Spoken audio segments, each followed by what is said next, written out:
नमस्कार, आप देख रहे हैं प्राइम न्यूज। मैं हूं आपके साथ पूजा मोहन पांडे। हम सभी जानते हैं कि झारखंड हो या पूरा देश इस समय युवाओं को लेकर आंदोलित है, उनके साथ हो रही अनियमितताओं को लेकर आंदोलित है। इस समय जो सबसे बड़ी तस्वीरें सामने आ रही हैं वो तस्वीरें हैं झारखंड से, और हम जिक्र कर रहे हैं उन बच्चों का, उन युवाओं का जिनके सपनों पर डाका डाला गया है। लेकिन इसी के साथ प्राइम न्यूज एक खुलासा करने वाला है। यहां पर आप दो नाम देख पा रहे होंगे, रामवीर और सत्यपाल। ये दो ऐसे लोग जिसके नाम में ना तो राम की मर्यादा थी और सत्यपाल जो कि ना सच का पालन कर पाया। क्या कुछ है पूरा मामला, बने रहिए हमारे साथ पूरे शो के दौरान, एक एक करके खुलासा करेंगे।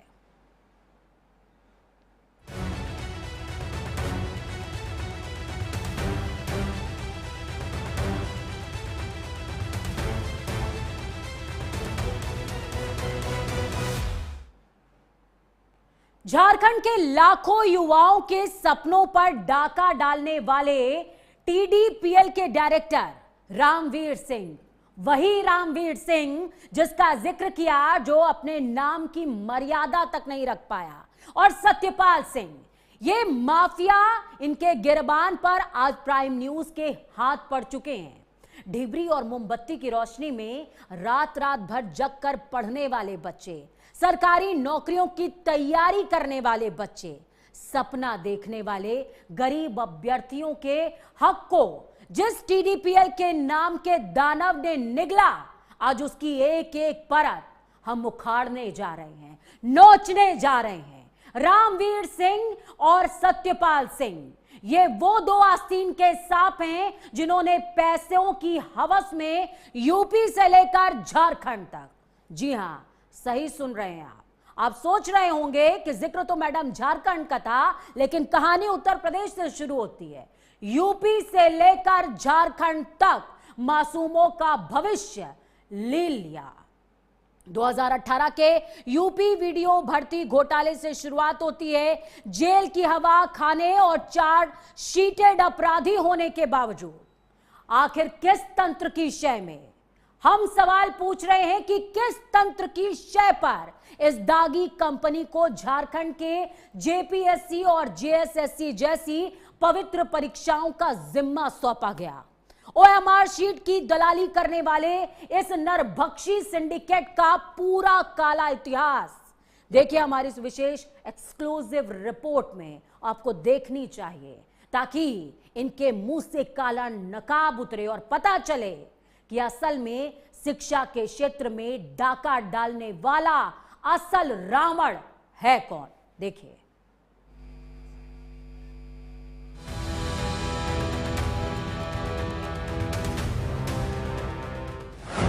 झारखंड के लाखों युवाओं के सपनों को जिंदा निगलने वाला खौफनाक सच, टीएसआर डाटा प्रोसेसिंग लिमिटेड यानी कि टीडीपीएल परीक्षा कराने वाली कंपनी नहीं, भविष्य को कुचलने वाला दानव है। रामवीर सिंह और सत्यपाल सिंह, जिन्होंने पैसों की हवस में मासूमों का भविष्य ले लिया। ढिबरी और मोमबत्ती की रोशनी में पढ़ने वाले गरीब बच्चों का हक मारने वाले शिक्षा माफिया। प्राइम न्यूज पर देखिए आस्तीन के सांपों का वो काला इतिहास जिसने पूरे राज्य के बच्चों का भविष्य छीन लिया।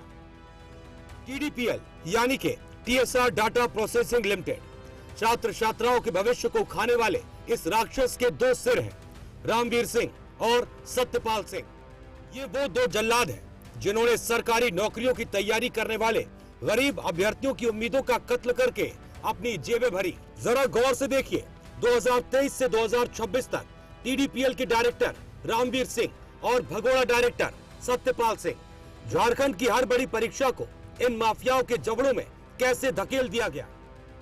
झारखंड में 2023 से 26 के बीच कई प्रमुख भर्ती प्रक्रियाओं को लेकर युवाओं में भारी आक्रोश और निराशा देखी गई, जहां गरीब और मेहनती अभ्यर्थियों की किस्मत को एक दागी सिंडिकेट के हवाले करने के आरोप है। जेसीसीएससी 2023 14वीं कंबाइंड सिविल सर्विसेज की प्रारंभिक मुख्य परीक्षा और परिणाम की तैयारी से लेकर असिस्टेंट कंजर्वेटर ऑफ फॉरेस्ट यानी कि एसीएफ और फॉरेस्ट रेंज ऑफिसर यानी कि एफआरओ जैसी महत्वपूर्ण नियुक्तियों पर सवाल खड़े हैं।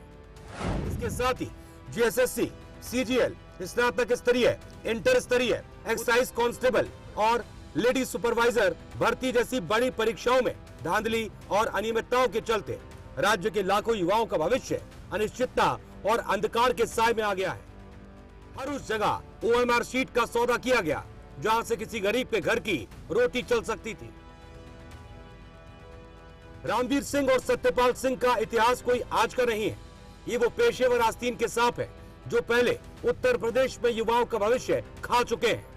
2018 के उत्तर प्रदेश ग्राम विकास अधिकारी भर्ती घोटाले में जब टीसीएस ने अवैध तरीके से एसआरएन को काम सौंपा तो इन्हीं दो दलालों रामवीर और भगोड़ा सत्यपाल ने खाली ओएमआर शीट को भरने और बदलने का घिनौना खेल खेला। जब मुख्यमंत्री योगी आदित्यनाथ के संज्ञान में मामला आया तो तत्काल भर्ती रद्द हुई और एसआईटी को जांच दे दी गई। जांच में ये दोषी पाए गए। पुलिस ने इन्हें गिरफ्तार करके जेल की सलाखों के पीछे भेजा। तमाम गैर जमानती धाराएं 419, 420, 467, 468, 471, 472, 477 ए, जिसमें उम्र कैद तक का सजा का प्रावधान है, इन पर लगाई गई और आज ये चार्जशीटेड अपराधी हैं और ये 9 महीने जेल में भी रहे। यूपी में जेल की हवा खाने के बाद भी इन राक्षसों की हवस शांत नहीं हुई। इन्होंने अपना पैतरा बदला और झारखंड को अपने भ्रष्टाचार का नया शिकारगाह बना लिया। जीएसएससी ने 2023 में धांधली के बाद टीडीपीएल को ब्लैकलिस्टेड कर दिया, लेकिन इसके बावजूद तंत्र में बैठे भ्रष्टाचारियों से साठगांठ करके 2024 में जेपीएससी जैसी पवित्र परीक्षा का जिम्मा भी इन्हीं को थमा दिया गया। अब एक बार टीडीपीएल के बारे में भी जान लेते हैं, जो कि रामवीर सिंह और भगोड़े सत्यपाल सिंह की कंपनी है। 2010 में कानपुर में कंपनी रजिस्टर हुई। लखनऊ के जानकीपुरम में कंपनी का हेड ऑफिस है। यूपी के ग्राम विकास अधिकारी परीक्षा में धांधली के आरोप लगे। यूपी की एक प्रतिष्ठित परीक्षा में धांधली के आरोप लगे। डायरेक्टर रामवीर सिंह की गिरफ्तारी हुई। यूपी सरकार ने कंपनी को ब्लैकलिस्ट किया।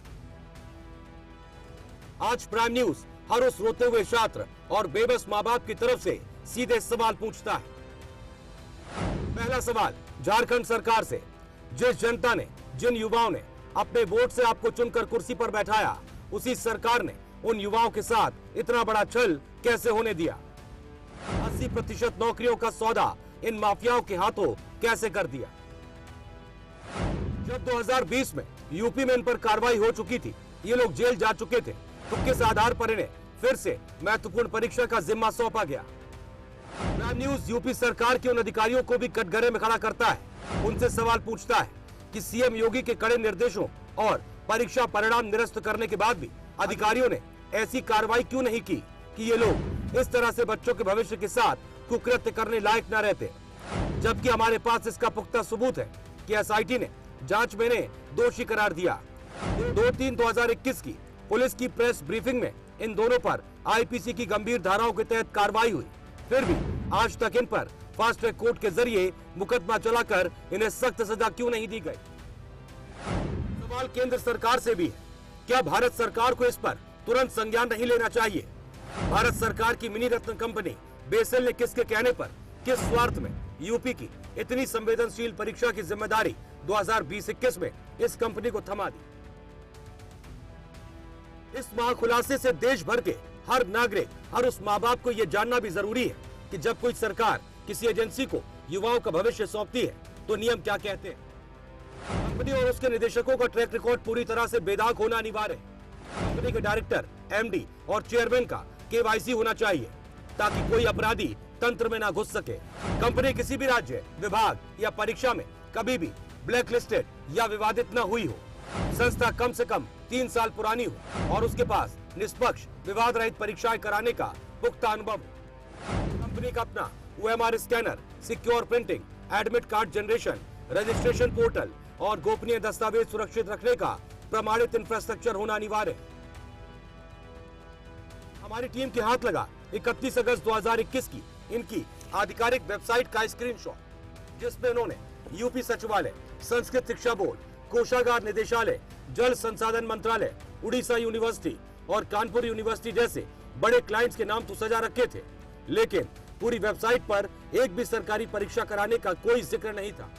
और जैसे ही इन पर सवाल उठे, इन्होंने रातों रात इस वेबसाइट को ही इंटरनेट से गायब कर दिया। सवाल सीधा है, अगर इन्होंने कोई परीक्षा करवाई थी तो उसे छुपाया क्यों? इसका मतलब साफ है कि इस तारीख तक इन्होंने कोई भी प्रतियोगी परीक्षा नहीं कराई थी और जब कोई अनुभव नहीं था तो लाखों युवाओं की तकदीर तय करने का अधिकार इन्हें किसने और क्यों दे दिया? पड़ताल में यह भी खौफनाक सच सामने आया है कि काम पाने के लिए इन्होंने जो कागजात लगाए वो पूरी तरह से फर्जी थे, लेकिन फिर भी इन्हें काम मिलता रहा और गरीब छात्र पिसते रहे। 2023 में JCCSC परीक्षा में धांधली के बाद झारखंड स्टाफ सिलेक्शन कमीशन ने इन्हें ब्लैकलिस्ट भी किया था। बावजूद इसके 2024 में फिर से इन्हें JPSC की परीक्षा कराने का काम मिला।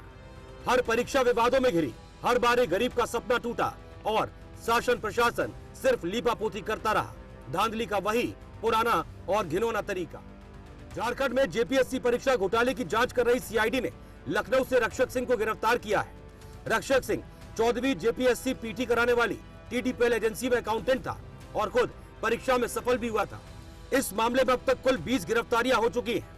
आज हमने इस आदमखोर सिंडिकेट TDPL और उसके आकाओं रामवीर सिंह और भगोड़ा सत्यपाल सिंह के काले कारनामों की पहली परत उखाड़ी है। लेकिन ठहरिए, कल के एपिसोड में हम वो खुलासा करेंगे जिसे सुनकर आपके पैरों तले जमीन खिसक जाएगी। सब जानते हैं कि TDPL का मार्केट मैनेजर मनोज तिवारी उर्फ अभय तिवारी खुद अपनी कंपनी द्वारा कराई गई परीक्षा में टॉप किया। लेकिन कल प्राइम न्यूज दिखाएगा कि इस गिरोह के मालिक सत्यपाल सिंह का सगा भाई संजीव, जो कि यूपी की एक प्रतिष्ठित परीक्षा में बैठा और सिलेक्टेड हुआ, और रामवीर सिंह का सगा साला कमल कैंथुला बिना वैध मार्कशीट के परीक्षा में कैसे पास कर गए।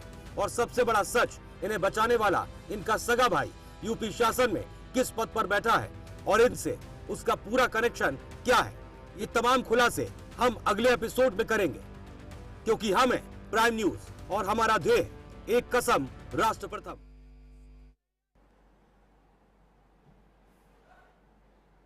चोर कितना भी शातिर क्यों ना हो, वो अपने पीछे साक्ष्य जरूर छोड़ता है, और वो चोर कोई भी हो, रामवीर हो, सत्यपाल सिंह हो, या फिर सत्ता में बैठे कुछ रसूखदार वो जिन्होंने इनके ऊपर हाथ रखा। प्राइम न्यूज, जिसकी टैगलाइन है एक कसम राष्ट्र प्रथम, हम कोई भी सच दिखाने से डरते नहीं हैं, क्योंकि झारखंड से जो तस्वीरें सामने आ रही हैं वो ये बता रही हैं कि पूरे देश में बच्चे आंदोलित हैं, और ये आग अगर लगी है तो चिंगारी कहीं है, भले ही राख के नीचे क्यों ना हो। वक्त छोटे से ब्रेक के उस पार खबरों का सफर लगातार जारी है।